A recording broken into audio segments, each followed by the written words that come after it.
Hello everyone, welcome back to the channel. In today's video we're going to be speaking about Wolves' brand new link in Tolu Arokodare. Now this is a very interesting signing in my personal opinion. I think he's a very exciting profile, a very exciting player at that, and I think the fee's reasonable. Now in this video we're going to be speaking about him tactically, him as a player, and how excited I am for this deal. So let's get straight into this one. Now, as you can see here, many journalists, including Ben Jacobs, who's had a very good window with regards to reliability, have reported that Wolves are set to submit an offer of around €20 million plus bonuses to Genk for Tolu Arokodare. Now, this is a very interesting signing for a few reasons. I think the fee is excellent, and apparently they've reached personal agreement on the terms with the Nigerian for a 5-year deal. Now, again, really good business. Now, that gives Wolves a lot of positive things, I think, really. I think the fee is so good.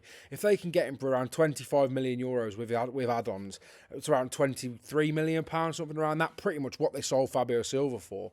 That would be absolutely brilliant business in my eyes. And I do think, in terms of a profile, in terms of a fit, I do think he is perfect for how Wolves want to play, will look to play next season, with or without Jürgen Strand-Larsen at the club. And I do think it's going to be a very interesting signing. So let's speak a bit about Tolu Arokodare for those of you who don't know about him as a player and a profile. Now, Tolu Arokodare is a very exciting player for numerous reasons. Now, I think first of all, his age. I think that is such an important factor in this deal. 24 years old, so he's not on the ridiculously young side, and he does have a lot of senior games under his belt. But also, he's young enough for Wolves to have resale value if they are looking to shift him at any point, if he goes on to be absolutely unbelievable. And as we know, Jeffrey Shear and Fosun will be absolutely buzzing at the idea that they can shift a player for profit. But, as I've said, Arokodare is a very exciting signing. Now, another thing that I really want to highlight is him as a profile, him as a player. Now, he's a very physical player. He's also got a half a yard of pace. He is very quick for a player of his size. And he's obviously a Nigerian international now as well. I think he's got 1 goal in 4 caps for Nigeria as well. And, I mean, the fact that he's 6'4", nearly 6'5", is absolutely crucial as well, because that is exactly the type of profile Wolves have wanted all summer, and the exact type of profile they've got at the club at the moment with regards to Jürgen Strand-Larsen and Sasa Kalajic, who we saw both had very good impact on the game against West Ham yesterday. Now, Arokodare is a very exciting player, and in terms of statistically, he's everything that most Wolves fans will be looking for. They do want a player like that who is statistically great, but also is one of these players that will adapt to the Premier League and will adapt to the Wolves side, and I think he's perfect for that Wolves side. Now, as you can see, last season he was absolutely unbelievable, 30 goal contributions in 45 games, and I believe he's one of these players that I think will adapt to the Premier League naturally. I think he's got all the attributes and all the sort of physical capabilities and qualities to go to the very top and become a very experienced and top-level Premier League striker, to be quite honest. And as you can see here, throughout his career, he's had really impressive stats. At most clubs, to be honest, 22 goals for Valmera in 34 games is absolutely ludicrous. 25 goal contributions in 63 games for Amiens as well is absolutely ludicrous. And the thing I like about him, which we've spoken about with a few of the Wolves transfers this summer, is the fact that he can just play that centre-forward position. Now, Wolves are really missing someone that can just do that job as a centre-forward.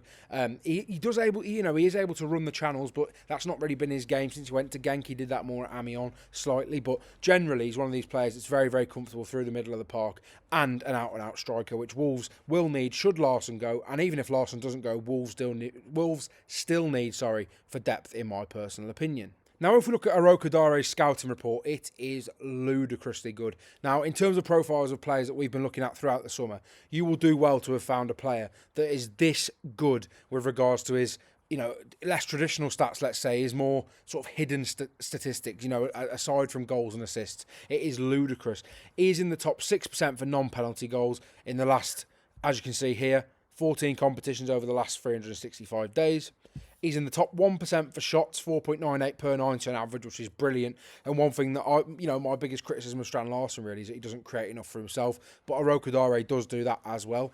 And I do think that's going to be something that Wolves will definitely look to add to the squad. He was also in the top 9% for assists with 0.22 per 90 last season. And as a striker, that is brilliant. And he has added assists to his game more recently, which is something that probably you could have criticised him for previously, is the fact that it was almost about him, really, and the teams that he played in. And he's decided to add that that to his repertoire, really. It's brilliant to see. As you can see here, really impressive again. 3.4 shot creating actions per 90, putting him in the top 7 percentile, which is just absolutely ludicrous again.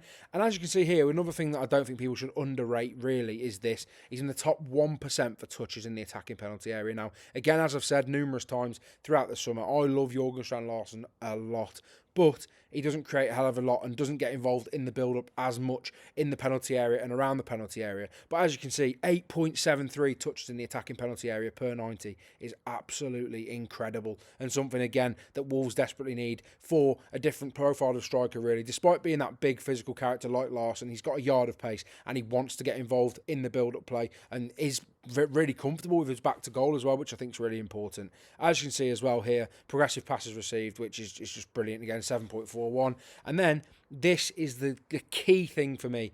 Aerials won. He's in the top 14% with an average of 4.41 per 90. And Jorgen Strand Larsen does struggle for a big man. And that sounds crazy considering the fact he did score a header yesterday as well. But Jorgen Strand Larsen, again, for a player of his frame, of his stature, of his physical build, he does not win anywhere near enough in the air, in my personal opinion. And I do think that's something that Arokodare, will massively bring to this Wolves side, and someone that, again, I think will be a real threat in numerous positions, in numerous ways for Wolves. And as you can see here as well, he's in the top 5% for clearances, showing that he's willing to get back, do the hard yards, defends corners really well, which is something, again, Wolves have been really poor at from a defensive standpoint. I think they've been so poor at defending set pieces in the last 18 to 24 months, to be quite honest. So he will add a lot in terms of clearing those balls, making sure the ball is out of the box when defending, but also crucial when attacking set pieces as well. But how will Wolves look with Tolu Arokodare up front? Now, this is the current lineup for me, the best lineup Wolves could possibly put out on current form. Of course, Mosquera is injured and didn't really look great last night either. But for me, Lopez, as I've said numerous times, I'm going to stop saying it at this point. He's got to play at some point off that right-hand side. I thought he was really sharp last night, and I did see people criticising him, which I find is a bit crazy, to be quite honest.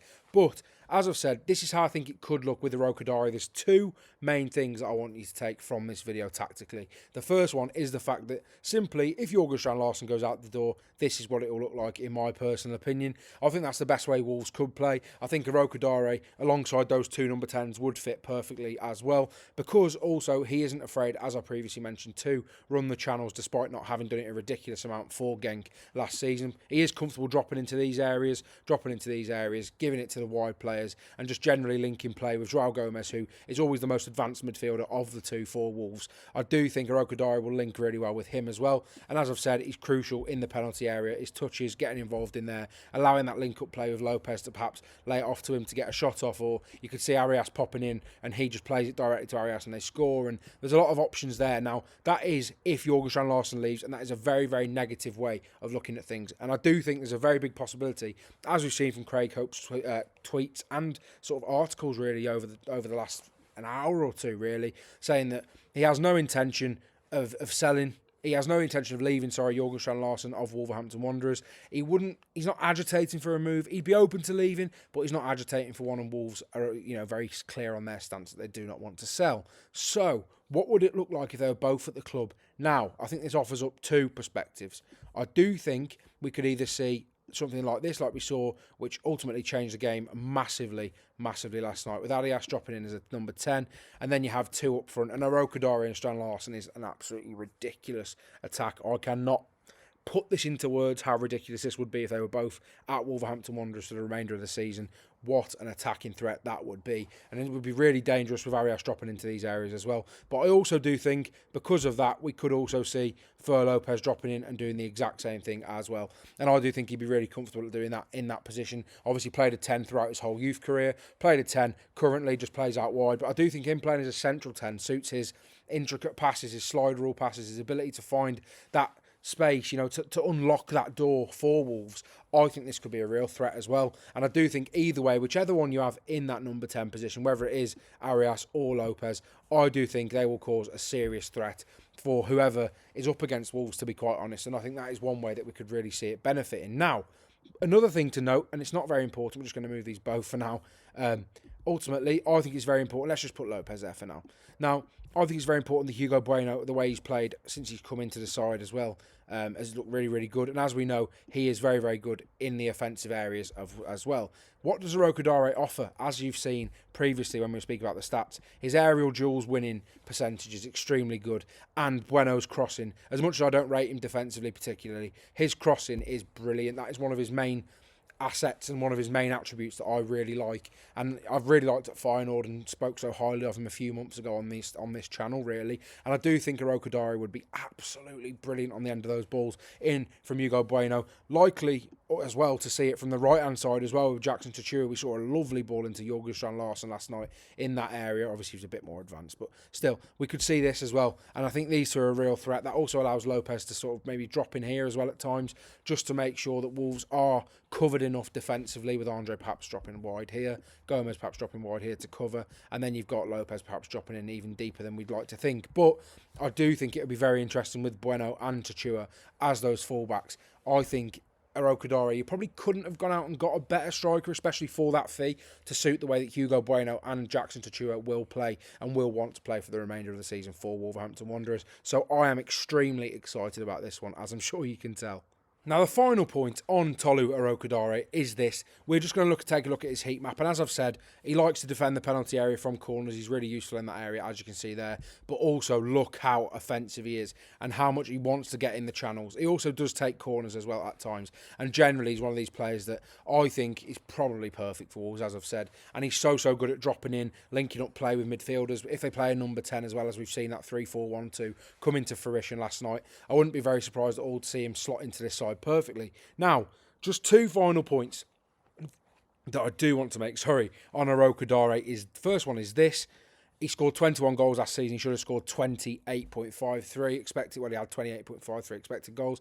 And as you can see, 34 big chances missed. Now, he creates a hell of a lot for himself. He makes a lot happen in the box. He is very, very, very involved in everything that Genk do. And he will be for Wolves as well, I have no doubt about that. But fans should not expect him to come in and score absolutely every chance. I understand you want him to, and he may well do, but I think you've got to be prepared. What he offers overall, in overall build-up, in overall play, and also he will score a boatload of goals for Wolves, I'm certain of that. You do have to also make sure that you expect him to miss chances. All good strikers get loads of chances and do miss a few. Of course, some missed, a concerning amount of chances. 34 is a somewhat concerning amount of chances, but over a full season, it's not too outrageous. And I do think it's one of them. He's not an unbelievably clinical finisher, but he will make a lot happen in the box, whether it's for him or for other people. And I do think that's something he should be excited about. As you can see here as well, though, the final point, he massively overperformed his assists. So obviously he had 2.29 expected assists and he ended the season with 5. So again, something to be wary of. But I do think, again, in this side, if he's playing alongside Larsen, I think he'll probably be level with his expected assists in terms of his output to assist ratio. And I do think it'll be very, very interesting to see him next season for Wolves. Now, if you did enjoy this video, I'd really appreciate it if you would like the video, subscribe to the channel, comment below what you think about the links to Tolu Arokodare. Hopefully you enjoyed this video. I really enjoyed making it, and I've really enjoyed seeing the links all afternoon, to be quite honest. Thank you all for watching this video. Let me know what you think, as I've said, and I'll see you all in the next one.